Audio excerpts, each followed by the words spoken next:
जी अस्सलाम वालेकुम। ये पेशेंट है हमारे पास आई। ये बेबी बॉय है। पीजीएस इक्सी के ज़रिए से जेंडर सिलेक्शन से ये बेटा पैदा हुआ। पेशेंट की पहले 4 बेटियां थी, 4 ऑपरेट हो चुके थे।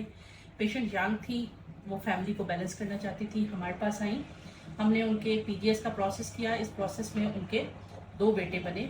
फर्स्ट एम्ब्रियो को हमने ट्रांसफ़र किया। अल्हम्दुलिल्लाह उनकी प्रेगनेंसी होगी और आज ये बेबी हमारे पास डिलीवर हुआ है।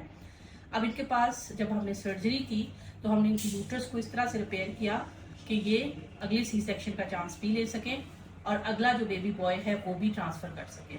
आप में से वो लोग जो अपनी फैमिली को बैलेंस करना चाहते हैं और मज़ीद प्रेगनेंसी नहीं अफोर्ड कर सकते बिकॉज ऑफ सर्जिकल रीजंस या किसी और वजह से, वो अब आईवीएफ को इस्तेमाल करते हुए अपनी मर्जी का जेंडर बेटा या बेटी सेलेक्ट कर सकते हैं। इस प्रोसेस में देर ना करें क्योंकि फीमेल की जो एग्स होते हैं वो उम्र के साथ साथ कम हो जाते हैं और फिर इस प्रोसेस की कामयाबी के चांसेस भी कम हो जाते हैं।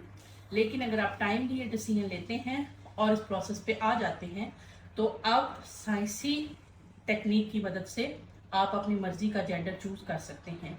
बेटा या बेटी बनाना हमारे इख्तियार में नहीं होता। हम एम्ब्रियो बना के उनको चेक कर लेते हैं। जितने ज़्यादा एम्ब्रियो बने उतने ज़्यादा आपकी रिक्वायर्ड जेंडर के चांसेस होते हैं और फिर वो एम्ब्रियो ट्रांसफ़र करके आप अपनी मर्जी का जेंडर अचीव कर सकते हैं।